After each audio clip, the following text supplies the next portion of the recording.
Bismillahirrahmanirrahim. Assalamualaikum warahmatullahi wabarakatuh. Alhamdulillahilladzi ja'ala syahru Ramadan akrama syuhur. Futihat fihi abwabul jannah wa ghulliqat abwabun nar. Syahrun unzila fihil Qur'an hudal linnasi wa bayyinatin minal huda wal furqan. Asyhadu an la ilaha illallah wahdahu la syarikalah wa asyhadu anna Muhammadan abduhu wa rasuluh. Allahumma shalli ala Muhammad wa ala alihi wa ashabihi wa man tabi'ahum bi ihsanin ila yaumiddin. Amma ba'd. Pemirsa Atira TV yang berbahagia, marilah kita bersyukur kepada Allah Subhanahu wa taala karena pada pagi yang cerah ini Allah Subhanahu wa taala masih memberikan umur kepada kita. Sungguh ini nikmat yang sangat luar biasa. Betapa banyak orang yang telah berlalu dalam kehidupan kita. Seandainya mereka semua diberikan kesempatan oleh Allah Subhanahu wa taala untuk hidup kembali, maka pastilah akan benar-benar memaksimalkan ibadah di bulan suci Ramadan ini. Yang kedua, salawat serta salam mari kita kirimkan kepada baginda Rasulullah sallallahu alaihi wasallam. Allahumma shalli wa sallim barik alaihi. Berkat perjuangan dan dakwah beliau serta orang-orang yang ikhlas melanjutkan estafet risalah dakwah ini, sehingga kebenaran agama Islam itu bisa tersampaikan kepada kita semua pada hari ini. Pemirsa Atira TV yang dirahmati Allah, bulan suci Ramadan adalah syahrut tarbiyah, bulannya pendidikan untuk orang-orang yang beriman kepada Allah Subhanahu wa taala. Mengapa demikian? Karena di dalam bulan suci Ramadan Allah Subhanahu wa taala mendidik kita, menggembleng kita agar nantinya pada akhirnya akan menjadi manusia yang bertakwa kepada Allah Subhanahu wa taala. Tujuannya adalah la'allakum tattaqun, agar kalian menjadi orang-orang yang bertakwa. Pemirsa Atira TV yang dirahmati oleh Allah Subhanahu wa taala, sudah berapa puluh Ramadan yang berlalu dalam kehidupan kita? Apakah itu semua sudah berhasil membentuk diri kita menjadi manusia yang bertakwa kepada Allah Subhanahu wa taala? Sebab apalah artinya kalau kita berpuasa selama sebulan lamanya, kemudian di akhir setelah kita melaksanakan ibadah puasa di bulan suci Ramadan, kita tidak keluar menjadi pribadi-pribadi yang bertakwa kepada Allah Subhanahu wa taala. Oleh karenanya, agar puasa kita tidak berlalu begitu saja, maka mari kita membuka kembali Al-Quran kita. Allah Subhanahu wa taala mengajarkan kepada kita di surah Ali Imran ayat 133 sampai ayat 134. Allah Subhanahu wa taala berfirman dalam Al-Qur'an, A'udzu billahi minasyaitonir rajim. Bismillahirrahmanirrahim. Wasari'u ila maghfiratin mir rabbikum wa jannatin arduhas samawati wal ardu uiddat lil muttaqin alladzina yunfikuna fis sarra'i wad dharra'i wal kadhiminal ghaidha wal 'afina 'anil nas wallahu yuhibbul muhsinin. Dan bersegeralah kalian, bergegaslah kalian, berkompetisilah kalian kepada apa? Ila maghfiratin mir rabbikum wa jannah, menuju kepada ampunan Allah dan surganya. Uiddat lil muttaqin, yang disediakan untuk orang-orang yang bertakwa. Siapakah orang yang bertakwa itu?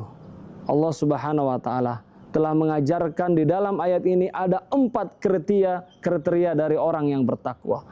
Yang pertama adalah alladzina yunfikuna fis sarra'i wad dharra.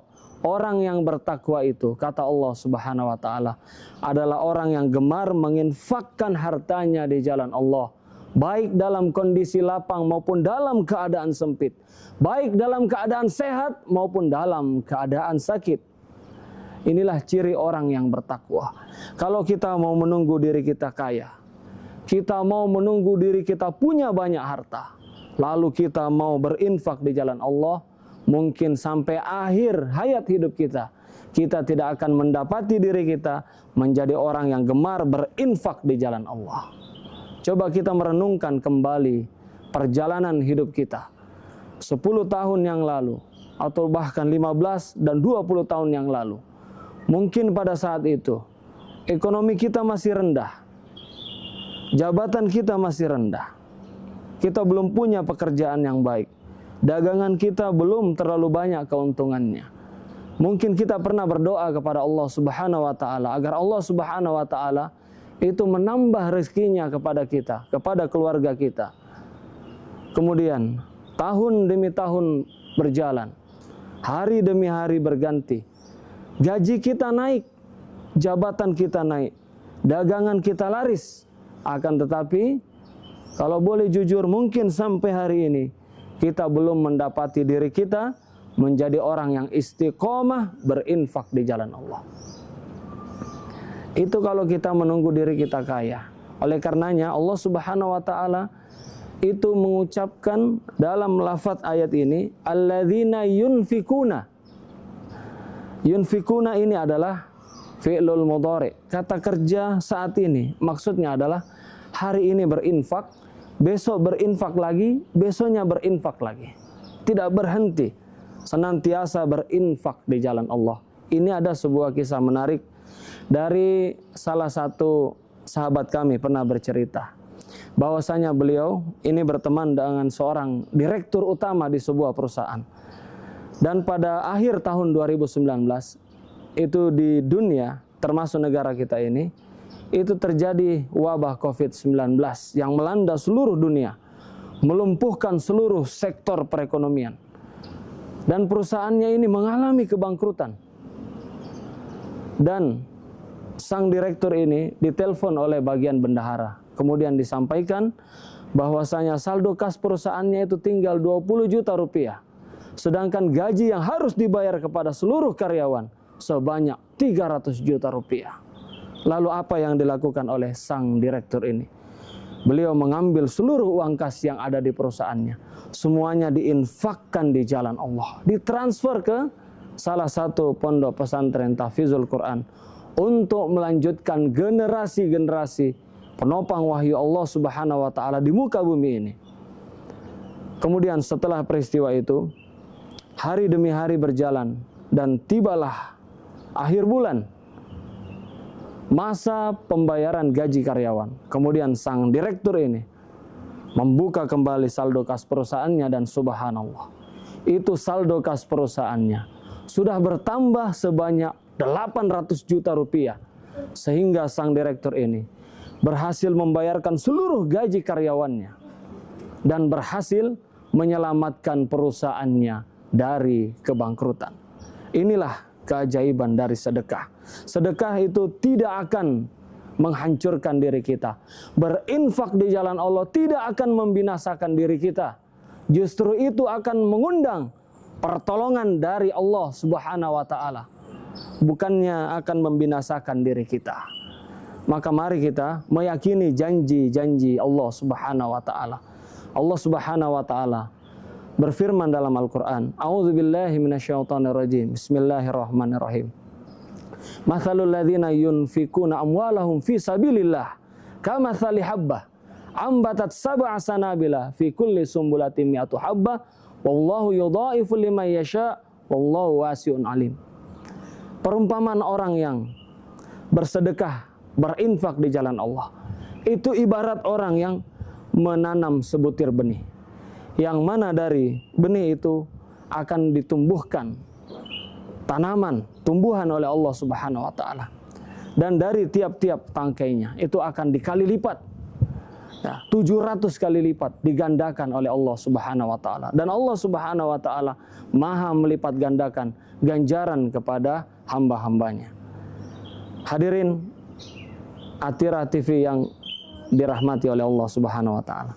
Kemudian ciri yang kedua dari karakter orang yang bertakwa yang mesti kita miliki setelah kita melaksanakan ibadah puasa di bulan suci Ramadan adalah wal kadhiminal ghaidh, yakni orang-orang yang mampu menahan amarahnya. Orang yang bertakwa itu adalah orang yang mampu mengendalikan amarahnya. Betapa banyak kemarahan-kemarahan yang sesaat itu menimbulkan kerugian yang sangat luar biasa. Bukan hanya kepada dirinya, tapi bahkan kepada keluarganya dan orang-orang di sekitarnya. Betapa banyak kemarahan-kemarahan yang sesaat itu menimbulkan korban jiwa yang sangat banyak. Bahkan ada sebuah negara yang dipimpin oleh seorang presiden yang tidak sabar, tidak arif. Ini menimbulkan kehancuran di mana-mana, menimbulkan kerugian baik itu dari jiwa maupun harta dari para penduduknya. Maka benarlah sabda baginda Rasulullah sallallahu alaihi wasallam. Baginda Rasul pernah ditanya oleh seorang anak muda, "Ya Rasulullah, ajarkan aku satu ilmu saja dalam Islam. Satu ilmu saja ya Rasulullah, yang mana jika aku berpegang dengan ilmu tersebut, mengamalkan ilmu tersebut, saya bisa dimasukkan ke dalam surga oleh Allah Subhanahu wa taala dan saya bisa dijauhkan dari siksa api neraka." Lalu baginda Rasulullah sallallahu alaihi wasallam bersabda, "La taqdab walakal jannah." Jangan marah, maka Allah Subhanahu wa taala akan memberikan surga kepadamu. Bukan hanya itu, bahkan di akhirat kelak ketika kita disidang oleh Allah Subhanahu wa taala, orang-orang yang mampu menahan dirinya, mampu menguasai emosinya, padahal dia bisa saja untuk meluapkan kemarahannya, kelak di akhirat di hadapan seluruh makhluk Allah Subhanahu wa taala, orang ini akan diberikan penghormatan oleh Allah Subhanahu wa taala, akan dipersilahkan memilih bidadari-bidadari yang terindah. Inilah keutamaan bagi orang yang bisa menguasai dirinya, bisa menguasai emosinya, padahal bisa saja dia melampiaskan kemarahannya, akan tetapi dia lebih memilih untuk menekan dirinya, menahan dirinya, menguasai emosinya. Pemirsa Atira TV yang dirahmati oleh Allah, kemudian karakter yang ketiga yang mesti kita tumbuhkan dari karakter orang yang bertakwa setelah kita melaksanakan ibadah puasa, ini harus ditumbuhkan adalah sifat wal'afina 'anin nas, yakni orang-orang yang memaafkan kesalahan orang lain. Orang yang bertakwa itu adalah orang-orang yang memaafkan kesalahan orang lain, meskipun orang yang bersalah itu tidak datang menunduk-nunduk meminta maaf secara langsung kepada kita. Meskipun orang yang bertakwa itu tidak datang secara langsung ke rumah kita untuk meminta maaf. Orang yang bertakwa itu tidak menunggu permintaan maaf dari orang lain. Terkadang kita mendengarkan istilah, saya memaafkan tapi saya tidak melupakan. Nah, ini adalah istilah yang kurang tepat. Kalau kita memaafkan kesalahan orang lain, maka juga kita harus berusaha semampu kita untuk melupakan kesalahan-kesalahannya. Allah Subhanahu wa taala memerintahkan kepada kita untuk memaafkan kesalahan orang lain dan melupakan kesalahan-kesalahannya. Sebab di awal ayat ini Allah Subhanahu wa taala akan menukar ketika kita mampu memaafkan kesalahan orang lain dan kita juga mampu untuk melupakannya. Allah Subhanahu wa taala akan menukar pemaafan yang kita berikan. Maaf yang kita berikan akan ditukar dengan surga Allah Subhanahu wa taala yang luasnya seluas bumi dan langit. Apakah kita tidak mau berdagang dengan Allah Subhanahu wa taala? Apakah kita tidak mau bertransaksi kepada Allah Subhanahu wa taala? Yang mana transaksi ini adalah menukar antara maaf yang kita berikan dengan surga Allah Subhanahu wa taala yang luasnya seluas bumi dan langit. Pemirsa Atira TV yang dirahmati oleh Allah Subhanahu wa taala. Kemudian yang terakhir, yang keempat adalah wallahu yuhibbul muhsinin. Dan Allah Subhanahu wa taala sangat mencintai orang-orang yang selalu berbuat kebaikan. Jadi orang yang bertakwa itu haruslah orang yang selalu berbuat kebaikan, baik kepada istrinya, baik kepada anak-anaknya, baik kepada saudara-saudaranya, baik kepada keluarga-keluarganya, baik kepada semua rekan-rekannya, dan baik kepada tetangga-tetangganya, dan baik kepada seluruh umat manusia. Maka mari kita sedikit merenungi tentang ayat ini, tentang yang terakhir ini, yakni berbuat kebaikan.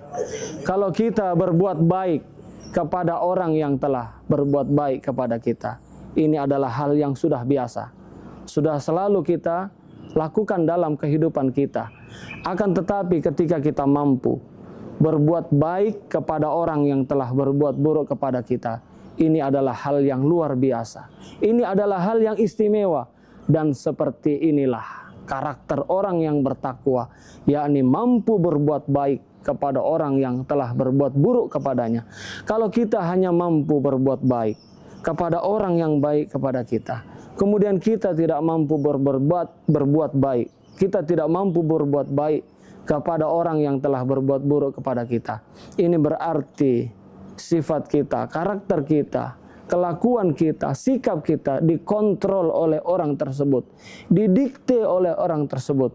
Padahal Allah Subhanahu wa taala memerintahkan kita untuk berbuat baik kepada orang yang baik kepada kita dan tetap berbuat baik kepada orang yang telah berbuat buruk kepada kita. Mari kita mengambil satu pelajaran dari perjalanan hidup salah satu ulama besar kita, Imam Hasan Al-Basri, di dalam periode kehidupan beliau. Ini beliau pernah hidup bertetangga dengan seorang pendeta Nasrani, seorang pembuka agama Nasrani, yang mana rumah tetangganya ini, karena di dalam gereja, itu gerejanya besar dan berlantai 2. Dan rumah Imam Hasan Al-Basri ini kecil dan berlantai 1, tepat berada di samping gereja, yang mana rumah tetangganya yang Nasrani ini, di lantai 2-nya itu terdapat sebuah kamar mandi, terdapat sebuah toilet, yang mana setiap tetangganya ini mandi ataupun buang hajat, itu sisa-sisa dari mandinya, sisa-sisa dari buangan airnya selalu masuk ke dalam rumah Imam Hasan Al-Basri. Dan peristiwa ini terus berlanjut selama bertahun-tahun lamanya, tanpa diketahui oleh tetangganya yang Nasrani ini. Kemudian suatu ketika Imam Hasan Al-Basri ini terjatuh sakit, tidak mampu bangkit dari tempat tidurnya karena sakit. Sakitnya sangat parah. Kemudian tetangganya yang Nasrani ini datang ke rumah Imam Hasan Al-Basri, dan dia melihat Imam Hasan Al-Basri sedang tergolek lemah, terbaring di atas kasurnya, tidak mampu bangkit dari tempat tidurnya karena sakit. Kemudian tetangganya yang Nasrani ini masuk ke dalam kamarnya, dan tetangganya ini melihat di samping tempat tidur Imam Hasan Al-Basri ini terdapat sebuah ember yang menampung sisa-sisa mandinya, sisa-sisa dari buangan airnya, itu mengalir dari rumahnya yang lantai 2 dan jatuh tepat di samping tempat tidur Imam Hasan Al-Basri. Dan kejadian ini itu menimbulkan bau yang sangat luar biasa karena bercampur dengan kotoran. Kemudian tetangganya yang Nasrani ini merasa tidak enak dan bertanya kepada Hasan Al-Basri, "Wahai Hasan, sudah berapa lama peristiwa ini terjadi? Wahai Hasan, mengapa engkau tidak pernah berbicara kepada kami?" Ketika ditanya seperti ini, Imam Hasan Al-Basri tetap diam, tidak mau menjawab pertanyaan tetangganya, karena takut akan menyinggung hati dan perasaannya. Akan tetapi tetangganya yang Nasrani ini terus bertanya dan mendesak Imam Hasan Al-Basri. Wahai Hasan, sudah berapa lama peristiwa ini terjadi? Wahai Hasan, mengapa engkau tidak pernah berbicara kepada kami? Ketika terus didesak dengan pertanyaan seperti ini, akhirnya Imam Hasan Al-Basri menjawab, ketahuilah tetanggaku, sesungguhnya peristiwa ini sudah terjadi selama 20 tahun lamanya. Subhanallah. Kemudian tetangganya yang Nasrani ini menangis, meneteskan air mata dan berkata, mengapa sudah 20 tahun lamanya kami menyakitimu? Mengapa sudah 20 tahun lamanya kami membuatmu hidup tidak nyaman? Engkau tidak pernah berbicara kepada kami. Engkau tidak pernah menyampaikan kepada kami.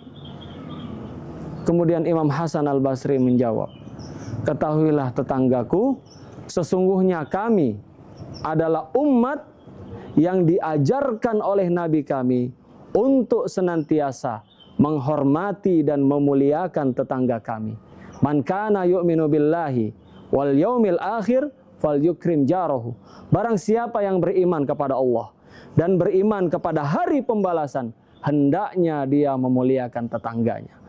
Lalu sang tetangganya ini, yang Nasrani ini, sang pendeta ini, memotong ikat pinggangnya dan bersyahadat masuk ke dalam agama Islam dan mengajak seluruh anggota keluarganya untuk masuk ke dalam agama Islam karena terpesona dengan ajaran Islam yang sangat indah, tertarik dengan ajaran Islam yang sangat agung yang diamalkan oleh Imam Hasan Al-Basri. Orang yang bertakwa itu adalah orang yang mampu berbuat baik kepada orang yang telah berbuat buruk kepadanya. Hadirin pemirsa Atira TV yang dirahmati oleh Allah Subhanahu wa taala, semoga ibadah puasa yang kita lakukan selama bulan suci Ramadan ini bisa membentuk diri kita menjadi pribadi yang bertakwa kepada Allah Subhanahu wa taala. Hadanallahu wa iyyakum ajmain. Wassalamualaikum warahmatullahi wabarakatuh.